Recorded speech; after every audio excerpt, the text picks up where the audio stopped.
বন্যায় আক্রান্ত 15 জেলার 20 লাখ মানুষ। নদ নদীর পানি বেড়ে উত্তরে তলিয়ে রাস্তাঘাট ঘরবাড়ি, ব্যস্ত সড়কে নৌকা, সিলেটে পানির নিচে এইচএসসির কেন্দ্র। আজকে শেষ হয়ে আগামীর স্মার্ট বাংলাদেশের কারিগর। গোপালগঞ্জে প্রধানমন্ত্রী, গিমাডাঙ্গা টুঙ্গিপাড়া মডেল স্কুলে বঙ্গবন্ধু কর্নার উদ্বোধন, পৌর মার্কেট পরিদর্শন। ভূরাজনৈতিক টানাপোড়েন কাটিয়ে আলোর পথে তিস্তা প্রকল্প। চীন ভারতের সমন্বয়ে পরিষ্কার করা তাগিদ, মহাপরিকল্পনা বাস্তবায়ন সহ 6 দফা দাবিতে নদী পাড়ে সমাবেশ।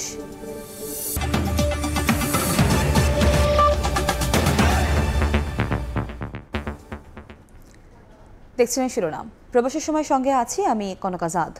সরকারি চাকরিতে কোটায় প্রার্থী না পাওয়া গেলে তা মেধা তালিকা থেকে পূরণের বিধান রেখেছে জনপ্রশাসন মন্ত্রণালয়। এতে কোটা থাকলেও সাধারণ শিক্ষার্থীরা বঞ্চিত হবেন না বলে মনে করেন শিক্ষাবিদ ও সাবেক আমলারা। শাকির আহমেদের রিপোর্ট।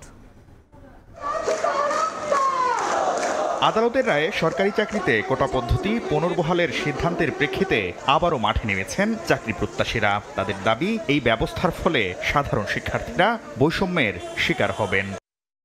তবে জনপ্রশাসন মন্ত্রণালয়ের 2018 সালে জারি করা এক প্রজ্ঞাপন বলছে, সরকারি চাকরিতে কোটায় প্রার্থী না পাওয়া গেলে তা মেধা থেকে পূরণের বিধান রয়েছে। 2018 সালের আগে 3টি বিসিএসে কোটা বিদ্যমান থাকলেও সেখান থেকে প্রয়োজনীয় সংখ্যক প্রার্থী না পাওয়ায় সে পদগুলো পূরণ করা হয়েছে মেধা তালিকা থেকে।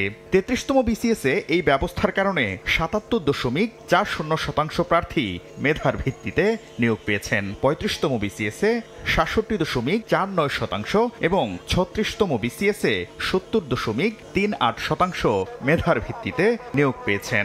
অর্থাৎ বিশ্লেষণে দেখা যাচ্ছে সব মিলিয়ে 56% কোটা থাকলেও বেশিরভাগ প্রার্থী মেধা থেকেই নিয়োগ পেয়েছেন। এই পরীক্ষাগুলো হয়েছিল কোটা বহাল থাকার সময়। কিন্তু রিটেন পরীক্ষায় পাশ করতে হয়, সুতরাং তারা মেধাবী নন এরকম বলে দেওয়া, কনক্লুড করাটা কিন্তু সত্য নয়। এখন মেধার মাপকাঠিতে তারা হয়তো 0.001% কম নাম্বার পেয়েছেন, এই জন্য তারা পিছনে আছেন, এটা নিয়ে আমরা আর্গুমেন্ট করতে পারি। শিক্ষাবিদরা বলছেন, অনগ্রসর জনগোষ্ঠীকে সমাজের মূল প্রবাহে অন্তর্ভুক্ত করতে কোটা জরুরি। গত 5 বছরে নারীরা সরকারি চাকরির ক্ষেত্রে অনেক পিছিয়ে গেছে, এটা কোটা পদ্ধতি তুলে দেওয়ার কারণে। আদিবাসীরা কিন্তু কিংবা প্রতিবন্ধীরা চাকরির ক্ষেত্রে কোথাও নাই গত 5 বছরে, কারণ তাদের সুবিধাটা প্রত্যাহার করা হয়েছিল। কাজে এটাকে অবশ্যই পুনঃপ্রবর্তন করা দরকার। এছাড়া কোটা সংস্কার সংক্রান্ত বিষয়ে অংশীজন ও বিশেষজ্ঞদের নিয়ে কমিটি গঠন করে বিদ্যমান জটিলতা সমাধানের পরামর্শ দিয়েছেন সংশ্লিষ্টরা। জেলার জন্য কোটা দরকার কিনা। শাকির আহমেদ, সময় সংবাদ, ঢাকা। ইস্যু না পেয়ে এখন শিক্ষার্থীদের কোটা বিরোধী ও শিক্ষকদের আন্দোলনের উপর ভর করেছে বিএনপি, এমন মন্তব্য করেছেন আওয়ামী লীগের সাধারণ সম্পাদক ওবায়দুল কাদের। পাল্টা জবাবে বিএনপি মহাসচিব মির্জা ফখরুল ইসলাম আলমগীর বলেন, আইনের দোহাই দিয়ে ছাত্রদের যৌক্তিক আন্দোলন ব্যর্থ করার অপকৌশল নিয়েছে সরকার। রাজধানীতে আলাদা অনুষ্ঠানে এই কথা বলেন 2 দলের 2 শীর্ষ নেতা। একদিকে নতুন পেনশন স্কিম নিয়ে শিক্ষকদের আন্দোলন, অন্যদিকে সরকারি চাকরিতে কোটা পদ্ধতি বাতিলের দাবিতে উত্তাল শিক্ষার্থীরা। দুইয়ে মিলে অনেকদিন পর স্থবির সরকারি বিশ্ববিদ্যালয়গুলো। শনিবার সকালে রাজধানীতে আয়োজিত পাহাড়ি ফলমেলা উদ্বোধনে এসে আওয়ামী লীগ সাধারণ সম্পাদক ওবায়দুল কাদের বলেছেন, নিজেরা আন্দোলনে ব্যর্থ হয়ে সামনে যা কিছু পাচ্ছে সেটিকেই আঁকড়ে ধরছে বিএনপি। এখন বিএনপি কাজই হচ্ছে অন্যদের ইস্যুর উপর ভর করা। এখন শিক্ষকদের আন্দোলনের উপর ভর করবে, আবার সিদ্ধান্ত নিয়েছে কোটার উপরে, কোটা আন্দোলনের উপর ভর করবে। কোটা বিরোধী আন্দোলনকে সন্ত্রাসী রূপ দিতে বিএনপি উস্কানি দিচ্ছে বলে মন্তব্য করেছেন আওয়ামী লীগের সভাপতিমণ্ডলীর সদস্য অ্যাডভোকেট কামরুল ইসলাম। নিজ নির্বাচনী আসন রাজধানীর কামরাঙ্গীরচরে একটি আলোচনা সভায় এমন মন্তব্য করেন তিনি। সেই আন্দোলনকে সন্ত্রাসী রূপ দেওয়ার জন্য বিএনপি সেই আন্দোলনে শরিক হচ্ছে। যারা আন্দোলন করছে তারা সাবধান থাকবেন।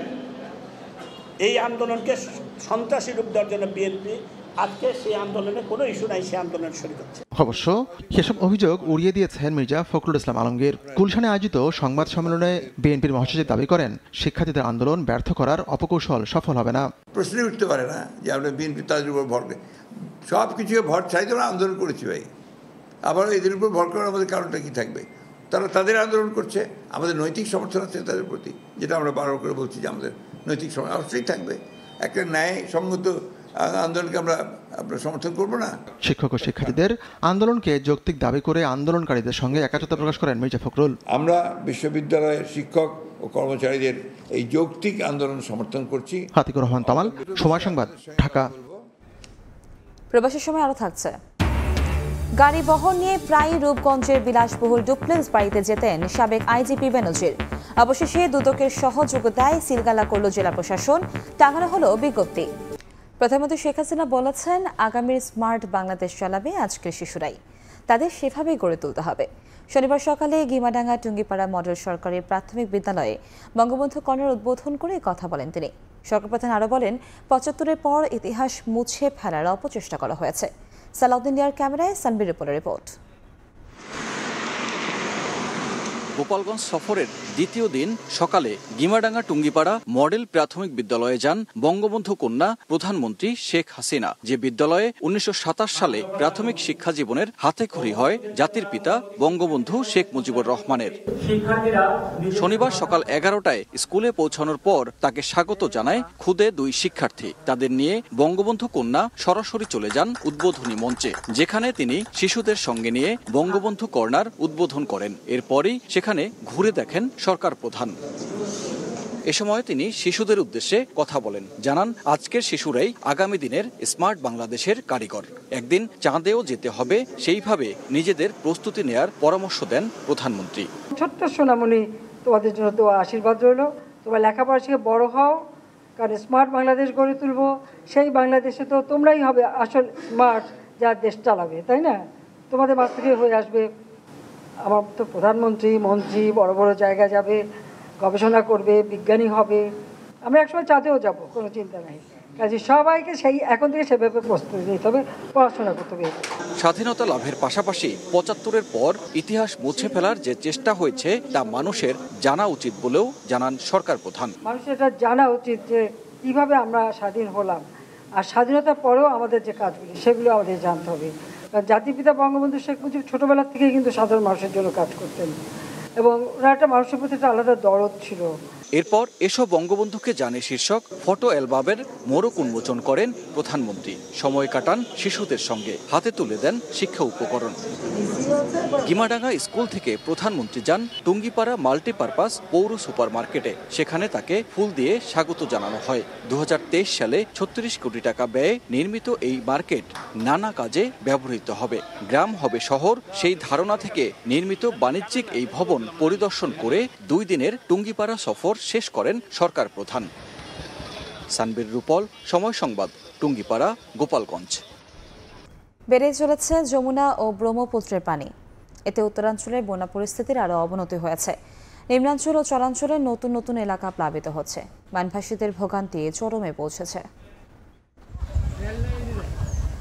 পানিতে টইটুম্বর চারপাশ, নদ নদীর পানি বেড়ে তলিয়ে গেছে ঘরবাড়ি, রাস্তাঘাট। হাঁটু পানি মারিয়ে গন্তব্যে যেতে দুর্ভোগের শেষ নেই দুর্গতদের। অনেকের কাছে নৌকায় এখন ভরসা।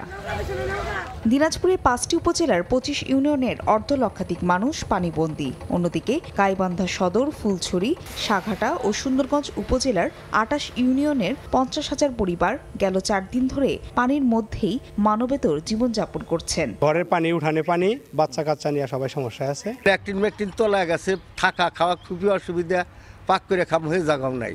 কুড়িগ্রাম, বগুড়ারও একই চিত্র।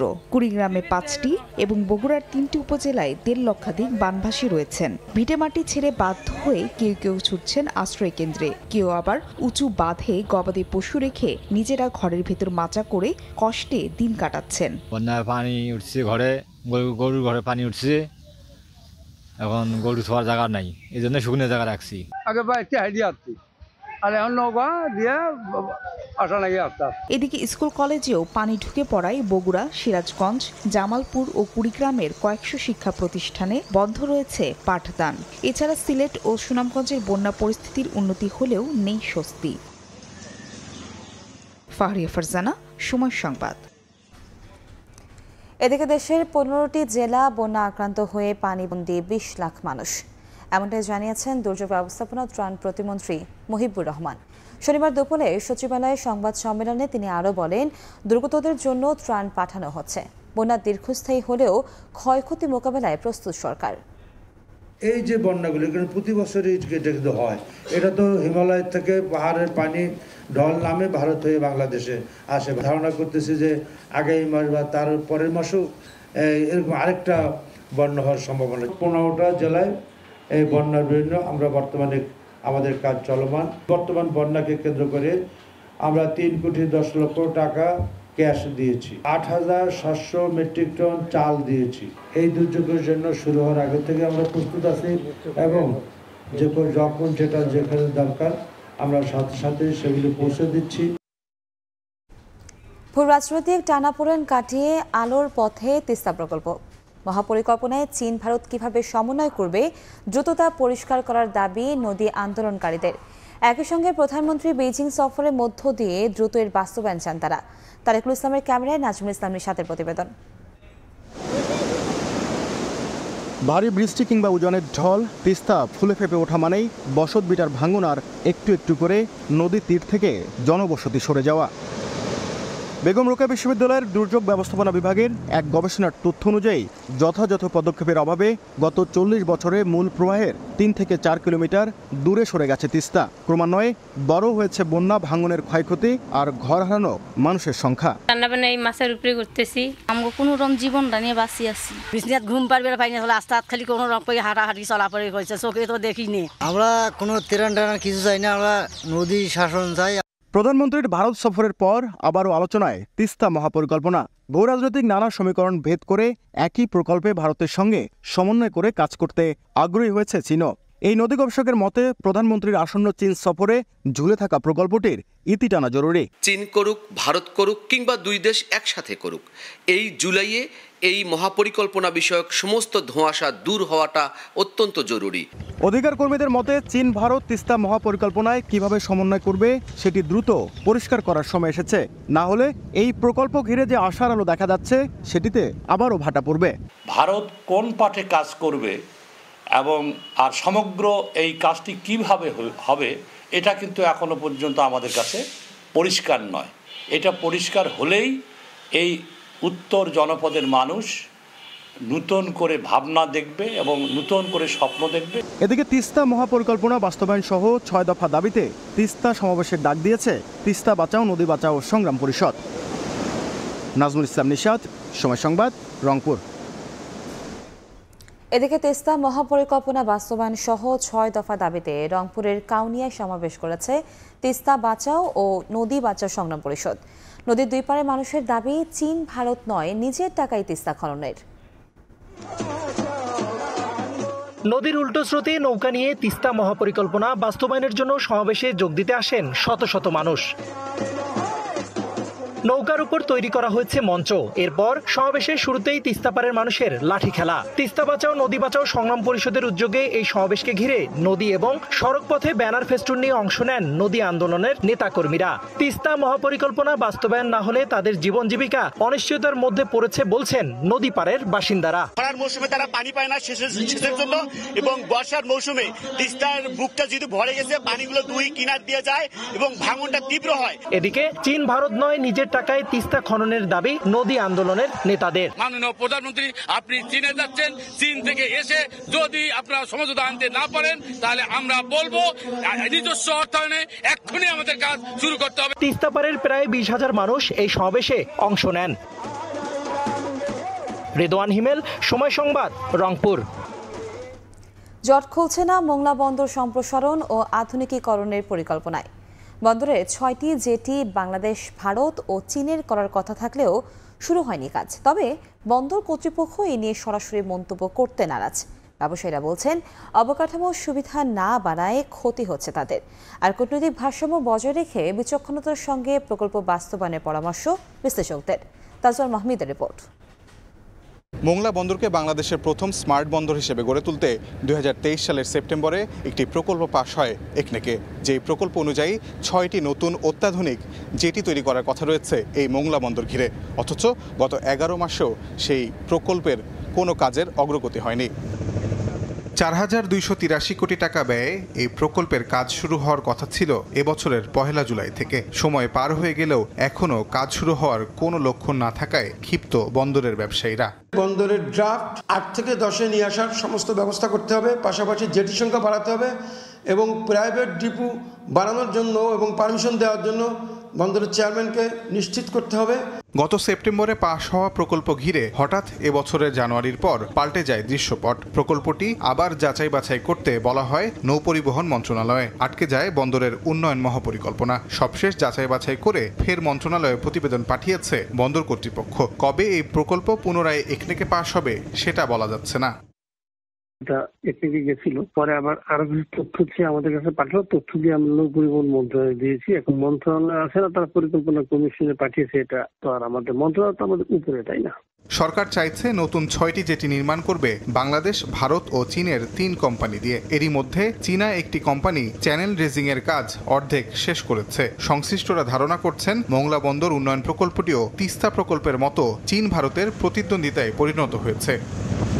এদিকে বিশ্লেষকরা মনে করছেন কূটনৈতিক ভারসাম্য বজায় রাখতে হলে প্রকল্পগুলোর বন্টনও কৌশলের সঙ্গে করতে হবে সরকারকে। এক পক্ষ চাচ্ছে যে সবগুলো কাজ তারাই করবে, অন্যদের কাজ আর দরকার নাই বা এরকম, তো সেরকম একটা চাপ আছে, সেরকম একটা লবিং আছে। একজনকে সব দিয়ে দিলে আমরা বিভিন্নভাবে একটা বাধা পড়ে যাব। মোংলায় এখন একসঙ্গে 47টি জাহাজ নোঙ্গর করতে পারে। প্রকল্প বাস্তবায়ন হলে জাহাজ আসবে কয়েক গুণ বেশি। টার্মিনালে কন্টেনার ওঠানামার পরিমাণও বাড়বে কয়েক গুণ। প্রশ্ন হলো 2027 সালে যে কাজ শেষ হবার কথা সেটা তো এখনো শুরুই হলো না, তাহলে স্মার্ট মোংলা বন্দর হবে কবে? তাজওয়ার মাহমিদ, সময় সংবাদ, বাগেরহাট। চট্টগ্রামের হাটহাজারী উপজেলা স্বাস্থ্য কমপ্লেক্সে স্বাস্থ্যমন্ত্রীর পরিদর্শনের খবর শুনেই পাল্টে গেল চিত্র। মেলেননি কোনো অনিয়ম। ডাক্তার, নার্স, কর্মকর্তা, কর্মচারীদের উপস্থিতিও ছিল শতভাগ। তবে রোগীদের অভিযোগ, মন্ত্রী চলে গেলেই আবারও ভোগান্তিতে পড়েন তারা। চট্টগ্রামের হাটহাজারীর জোবরা গ্রামের কমিউনিটি ক্লিনিকে শনিবার দুপুরে পরিদর্শনে যান স্বাস্থ্যমন্ত্রী ডাক্তার সামন্তলাল সেন। এ সময় নিজের ডায়াবেটিস পরীক্ষা করে রোগীদের ঠিকমতো সেবা দেওয়া হয় কিনা সেই বিষয়টিও পরীক্ষা করে দেখেন মন্ত্রী। এরপর চলে যান হাটহাজারীর উপজেলা স্বাস্থ্য কমপ্লেক্সে। সেখানে চিকিৎসা সেবা নিয়ে বিভিন্ন সময় নানা অভিযোগ থাকলেও মন্ত্রী আসার খবরে ডাক্তার, নার্স, কর্মকর্তা, কর্মচারীদের উপস্থিতি ছিল শতভাগ। চিকিৎসা ব্যবস্থা নিয়ে আমি খুশি, মোটামুটি যে লোকজন তো চিকিৎসা নিচ্ছে, সুতরাং আমি খুশি। রোগীদের যে অভিযোগ আমি ওখানে দেখবো ক্ষতি।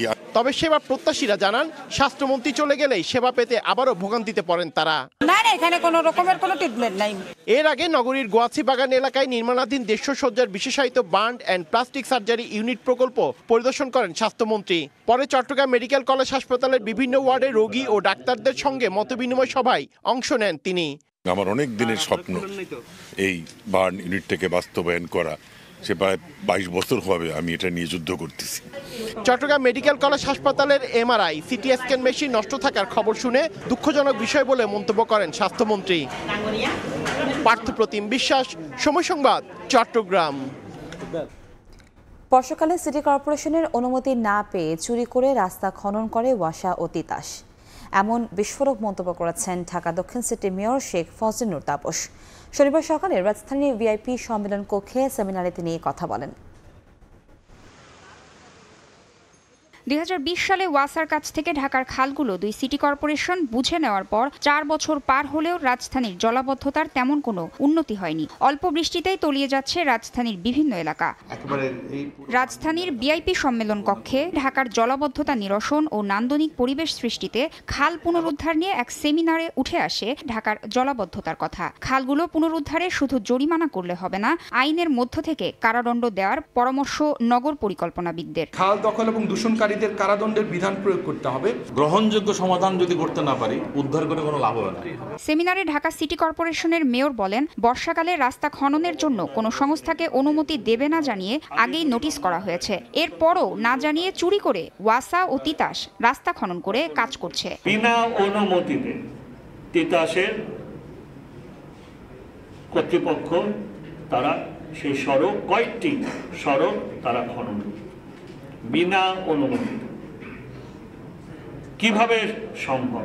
দখলমুক্ত হওয়া আদি বুড়িগঙ্গা চ্যানেল আর কেউ দখল করতে পারবে না বলেও জানান মেয়র। তাসনিয়া নিশাত, মিম, সময় সংবাদ, ঢাকা।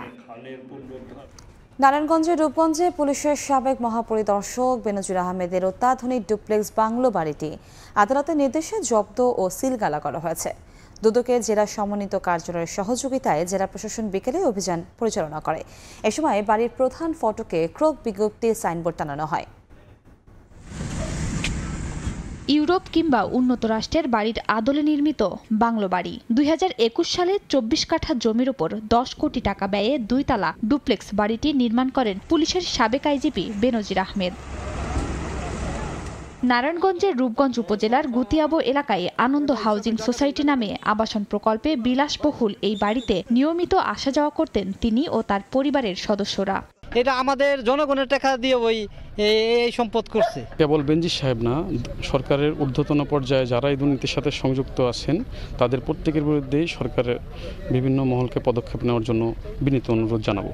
দুদকের প্রধান কার্যালয়ের অভিযোগের ভিত্তিতে 12 জুন বাড়িটি ক্রোক করার আদেশ দেন আদালত। এরই প্রেক্ষিতে জেলা প্রশাসন, দুদক, রূপগঞ্জ উপজেলা প্রশাসন এবং উপজেলা ভূমি অফিসের কর্মকর্তারা যৌথভাবে শনিবার বিকেলে বাড়িটিতে অভিযান চালান। এ সময় বাড়িটি জব্দ ও সিলগালা করা হয়। পরে বাড়ির ভেতরে প্রবেশের চেষ্টা করেন তারা, তবে ডিজিটাল লকের কারণে দরজা খুলতে না পারায় বাড়ির ভেতরে প্রবেশ করতে পারেননি। 3 দিন পর দরজা খুলে তল্লাশি করা হবে বলে জানায় প্রশাসন। আগামী 3 দিনের মধ্যে আবার হয়তো আসবো, এসে আমরা পরবর্তী আমাদের কার্যক্রমগুলো গ্রহণ করব। ভিতরে কি কি পাওয়া যাবে সেগুলো একটা ইনভেন্টরি করা হবে, তালিকা করা হবে, সেগুলো পরবর্তীতে আবার আদালতের সামনে উপস্থাপন করা হবে এবং টাইম টু টাইম এটার দেখভাল, ব্যবস্থাপনা এবং আদার্স যে জিনিসগুলো এটা কমিটির মাধ্যমে করা হবে। বিলাসবহুল এই বাড়িটি ছাড়াও জেলায় বেনজির আহমেদের আর কোনো অবৈধ সম্পদ আছে কিনা সে বিষয়টিও খতিয়ে দেখছে দুর্নীতি দমন কমিশন।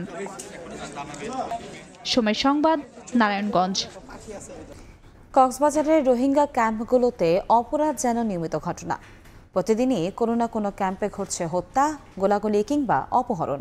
এতে নিজেদের নিরাপত্তা নিয়ে শঙ্কিত সাধারণ রোহিঙ্গা ও স্থানীয়রা। এমন বাস্তবতায় ক্যাম্পে সদস্য সংখ্যা বাড়ানোর কথা জানিয়েছেন এপিবিএন প্রধান। মোহাম্মদ ফরাজের ক্যামেরায় বিস্তারিত জানাচ্ছেন সুজাউদ্দিন রুবেল। কক্সবাজারের উখিয়া ক্যাম্প, যেটাকে বলা হচ্ছে বিশ্বের সর্ববৃহৎ আশ্রয় শিবির, দীর্ঘ 7 বছর ধরে এখানে বসবাস করছেন মিয়ানমারের লাখ লাখ রোহিঙ্গা নাগরিক। প্রত্যাবাসন প্রক্রিয়া যতই দীর্ঘ হচ্ছে ততই বাড়ছে রোহিঙ্গার সংখ্যা। একই সঙ্গে ক্যাম্পে বাড়ছে অপরাধমূলক কর্মকাণ্ড। প্রতিদিনই কোনো না কোনো ক্যাম্পে ঘটছে হত্যা, অপহরণ, সংঘর্ষ ও গোলাগুলি। এতে স্থানীয়দের পাশাপাশি আতঙ্কে থাকেন রোহিঙ্গারাও। রোহিঙ্গা ক্যাম্পে অপরাধ প্রবণতা লাগাম টানার দায়িত্বে রয়েছে এপিবিএন। শনিবার ক্যাম্প পরিদর্শনে আসেন সংস্থাটির প্রধান। নিরাপত্তা ব্যবস্থা পর্যবেক্ষণের পাশাপাশি মতবিনিময় করেন রোহিঙ্গা প্রতিনিধি ও ধর্মীয় নেতাদের সঙ্গে। এ সময় নিরাপত্তা জোরদার করতে আইনশৃঙ্খলা রক্ষা বাহিনীর সদস্য বাড়ানোর দাবি জানান তারা। রাস্তাঘাট মেরামত ও পাহাড়ের পাশে আলোর ব্যবস্থা করারও দাবি জানান রোহিঙ্গারা। প্রতিদিন ডর আর কে ডর লটিয়ে ডর আর ক্যাম্পের মাঝে আরা যেতে কিসিমর সুবিধা আছে, রাস্তার এই সেফটি সিকিউরিটি দিবল্লা পিপিএন পুলিশ সকলে। রাস্তা নাই, রাস্তা করে দিলে বেশি বেহতর। বাজি সোলার লাইট আছে, সোলার লাইনে আর মোরা বাজি আরে। ক্যাম্পকে নিরাপদ করতে বাহিনীর সদস্য সংখ্যা বাড়ানোর পাশাপাশি প্রয়োজনীয় সব ব্যবস্থা নেওয়া হচ্ছে বলে জানান এপিবিএন প্রধান। আইনশৃঙ্খলা নিয়ন্ত্রণের জন্য এপিবিএন দরকার, তো আমরা এপিবিএন নিয়োজিত হলো এবং আমরা এই সংখ্যা প্রয়োজন আরও বাড়াবো। কারণ আমাদের মূল লক্ষ্য হলো যে এখানে শান্তি শৃঙ্খলা বজায় রাখা। উখিয়া ও টেকনাফের 32টি ক্যাম্পে বসবাস করছে 12 লাখের বেশি রোহিঙ্গা নাগরিক। তাদের নিরাপত্তায় নিয়োজিত এপিবিএনের 3টি ব্যাটালিয়ন। সুজাউদ্দিন রুবেল, সময় সংবাদ, কক্সবাজার। রোগীর বক্তব্য ভিডিও করার সময় ফরিদপুরে বঙ্গবন্ধু শেখ মুজিব মেডিকেল কলেজ হাসপাতালে এক সাংবাদিকের সঙ্গে অশোভন আচরণের অভিযোগ উঠেছে। ভুক্তভোগী একটি বেসরকারি টেলিভিশন চ্যানেলের ক্যামেরা পার্সন। প্রত্যক্ষদর্শীরা জানায়, শনিবার বেলা 2:30টার দিকে ক্যামেরা পার্সন শেখ নয়ন হাসপাতালটিতে এক রোগীর বক্তব্য ভিডিও করতে গেলে বাধা দিয়ে ক্যামেরা কেড়ে নেওয়ার চেষ্টা করেন আনসার সদস্য সুব্রত দাস। এক পর্যায়ে নয়নকে ওই ভবনের নিচতলায় আবাসিক চিকিৎসা কর্মকর্তা আসাদুল্লাহ সুমনের কক্ষে নিয়ে আটকে রাখা হয়। বিকেল 3:30টার দিকে কোতোয়ালি থানার উপপরিদর্শক শাহরিয়ার গিয়ে নয়নকে উদ্ধার করে। এ ঘটনার প্রতিবাদে হাসপাতালের পরিচালক হুমায়ুন কবিরের অপসারণ দাবিতে 72 ঘন্টার আলটিমেটাম দেন জেলার সাংবাদিকরা।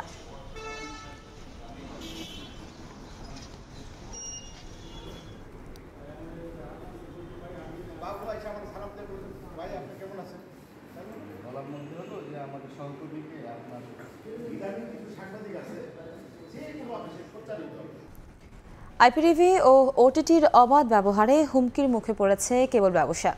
এমন দাবি করে আগামী 2 সপ্তাহের মধ্যে দেশে ডিজিটাল পদ্ধতিতে কেবল টিভি সেবা বাধ্যতামূলক করা না হলে কঠোর কর্মসূচি হুঁশিয়ারি দিয়েছে কেবল অপারেটরদের সংগঠন কোয়াব।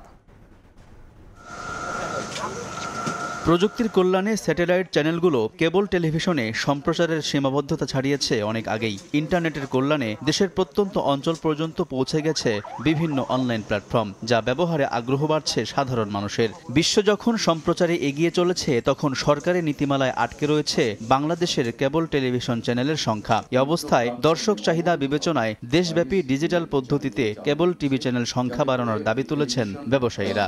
বিভিন্ন প্ল্যাটফর্মে অবৈধভাবে পাইরেসি করে এই চ্যানেলগুলো চালানো হচ্ছে, যাতে করে এই টেলিভিশন শিল্পটি আজকে ধ্বংসের সম্মুখীন। শনিবার বিকেলে জাতীয় প্রেস ক্লাবে আয়োজিত এই সংবাদ সম্মেলনে ব্যবসায়ীরা অভিযোগ করেন, দেশে অনুমোদনহীন চলা আইপিটিভি ওটিটি প্ল্যাটফর্মের বিষয়ে সংশ্লিষ্ট কর্তৃপক্ষকে বারবার জানানো হলেও মিলছে না কোনো সুরাহা, যা ক্ষতিগ্রস্ত করছে টেলিভিশন খাতকে। সরকার হারাচ্ছে রাজস্ব। দেখেন, চ্যানেলের জনপ্রিয়তা ডে বাই ডে কমে যাচ্ছে। যদি চ্যানেলের জনপ্রিয়তাই কমে যায় অথবা বন্ধই হয়ে যায়, আপনাদের অবস্থান কোথায় গিয়ে দাঁড়াবে? আগামী 2 সপ্তাহের মধ্যে দাবি না মানলে কঠোর কর্মসূচি দেওয়ার হুঁশিয়ারি দেন সংগঠনটির নেতারা। টেলকো কোম্পানিগুলো এই আইনের ব্যত্যয় ঘটিয়ে নিজস্ব অনুষ্ঠান সম্প্রচারের মাধ্যমে তারা লাইভ কন্টেন্টগুলো টেলিভিশন থেকে নিয়ে সম্প্রচার করছে, যেটা তথ্য সম্প্রচার আইনের পরিপন্থী। এ সময় কেবল সংশ্লিষ্ট ব্যবসা প্রতিষ্ঠানের লাইসেন্স ফি কমানোর দাবিও জানান নেতারা। আলতাফ হুসাইন, সময় সংবাদ, ঢাকা। অবকাঠামো নির্মাণে দিন দিন গুরুত্ব বাড়ছে স্টিলের, পাল্লা দিয়ে বাড়ছে আমদানিও। গত 10 বছরে এ খাতে বিনিয়োগ দ্বিগুণ বেড়ে দাঁড়িয়েছে 50,000 কোটি টাকায়। তবে কাস্টমস কর্তাদের জটিলতায় বন্দরে ভোগান্তি পোহাতে হয় বলে অভিযোগ ব্যবসায়ীদের। শনিবার ঢাকায় প্রথম চায়না বাংলাদেশ স্টিল বিজনেস সামিটে এসব কথা জানান তারা। পরিবর্তনশীল আধুনিক শিল্পসহ যে কোনো অবকাঠামো দ্রুত ও টেকসই নির্মাণে স্টিল স্ট্রাকচারের বিকল্প নেই। প্রয়োজনের তাগিদেই দেশে বাড়ছে এ পণ্যের চাহিদা, যোগান দিতে একই গতিতে বৃদ্ধি পাচ্ছে বিনিয়োগ। দেশে স্টিলের কাঁচামাল আমদানি নির্ভর হওয়ায় যোগাযোগ সহজ করতে এবার প্রথমবারের মতো ঢাকায় আয়োজিত হলো দুদিনের China Bangladesh steel business summit 2024।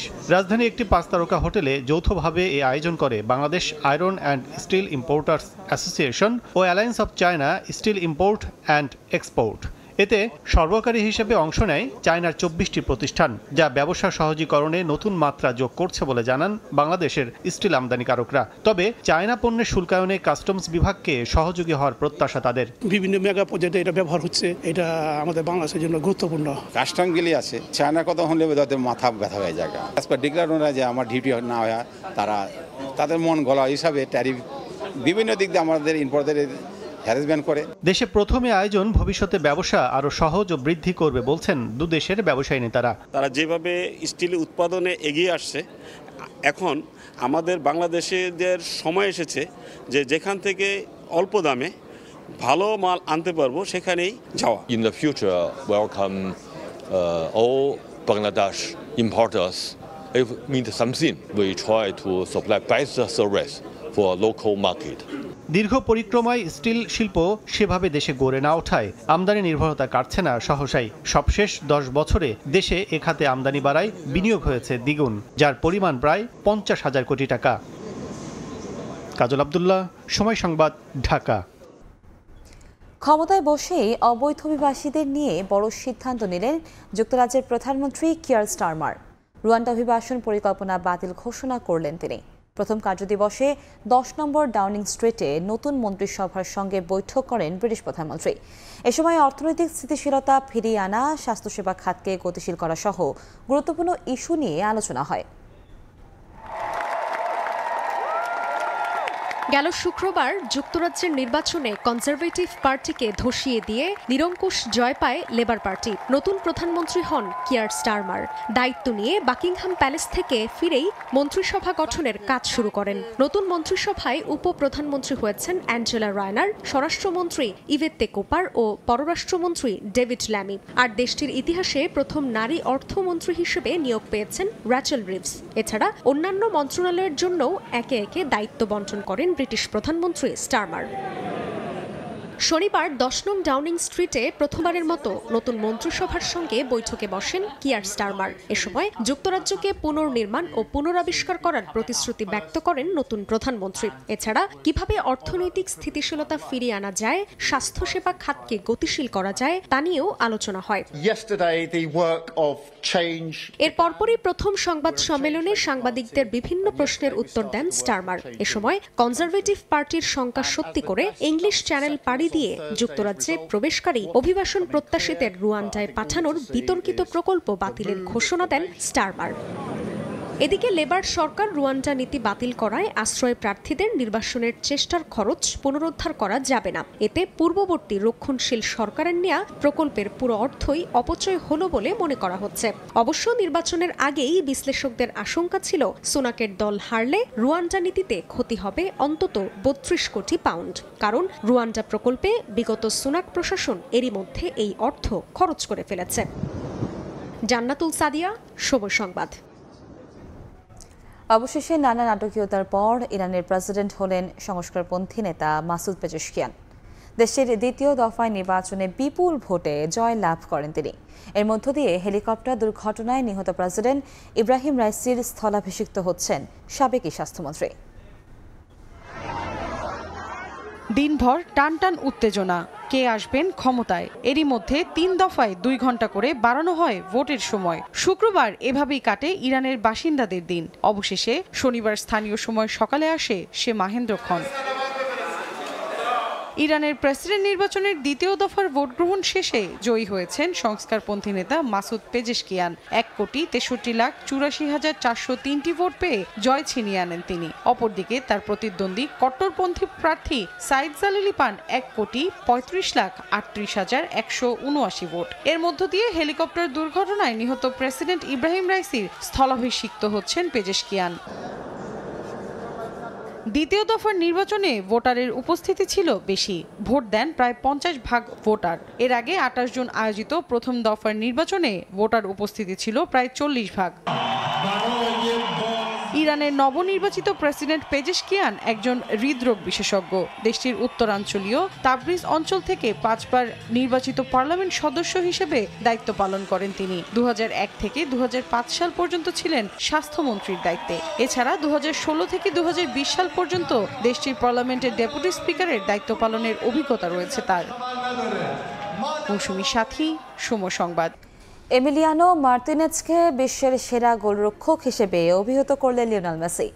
সামাজিক মাধ্যমে এক বার্তায় এমন মন্তব্য করেন বিশ্বসেরা। এদিকে সেমিফাইনাল নিশ্চিত করলেও ইকুয়েডর ম্যাচের পারফরমেন্স নিয়ে চিন্তিত আর্জেন্টিনা। কানাডার বিপক্ষে সেই বলয় থেকে বেরিয়ে আসতে চায় আলবিসেলেস্তারা।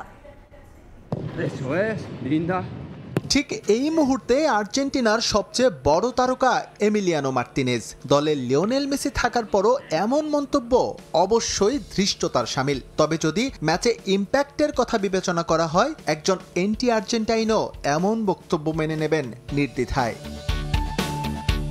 বলতে দ্বিধা নেই, এমের জন্যই 36 বছর পর আর্জেন্টিনার গায়ে বিশ্ব চ্যাম্পিয়নের তকমা। দিবু মার্তিনেজ আছেন বলে ওরা এখনও টিকে আছে কোপা। গেল আসরেও দুর্দান্ত পারফর্ম করে আলবি সেলেস্তেদের করেছিলেন চ্যাম্পিয়ন। আরও একটা আসরে চলছে তার দুটি ছড়ানো পারফরমেন্স।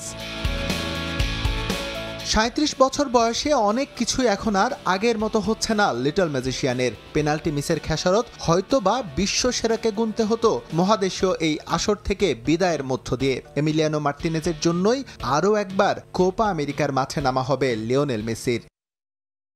আরও এক ধাপ বাকি আছে। আমরা ব্যাপকভাবে ভুগেছি দুর্দান্ত একটা প্রতিপক্ষের বিপক্ষে। তারপরও আমরা সেমিফাইনালে খেলার যোগ্যতা অর্জন করেছি। আমি সবাইকে ধন্যবাদ জানাতে চাই, বিশেষ করে বলবো এমিলিয়ানো মার্তিনেজের কথা। এই মুহূর্তে বিশ্বের সেরা গোলরক্ষক সে। শীর্ষ 4-এ তুলনামূলক সহজ প্রতিপক্ষই পাচ্ছে আর্জেন্টিনা। কানাডাকে 2-0 ব্যবধানে হারিয়েই এবারের কোপা আমেরিকা মিশন শুরু করে স্ক্যালোনি বাহিনী। তবে এই ম্যাচটা নিশ্চিতভাবেই আগের মতো এতটা সহজ হওয়ার কথা নয়। ভেনেজুয়েলাকে হারিয়ে শীর্ষ 4 নিশ্চিত করে সে বার্তাই দিয়ে রেখেছে উত্তর আমেরিকার দেশটি। অবশ্য প্রতিপক্ষ নিয়ে না ভেবে আর্জেন্টিনাকে বেশি ভাবতে হচ্ছে নিজেদের পারফরমেন্স নিয়ে। এখন পর্যন্ত স্বরূপে ফিরতে পারেনি বিশ্ব চ্যাম্পিয়নরা। মেসি সহ অধিকাংশ ফুটবলাররা অফ ফর্মে। তাদের ছন্দহীন পারফরমেন্সে ছন্দ আনার চ্যালেঞ্জটাই এখন সবচেয়ে বড় স্ক্যালোনির জন্য। SM ইকবাল, সময় সংবাদ।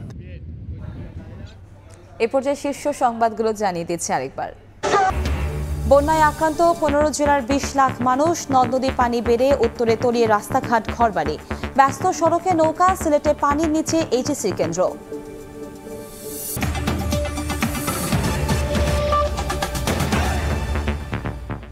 এ ছিল প্রবাসের সময়। সঙ্গে থাকুন সময়ের।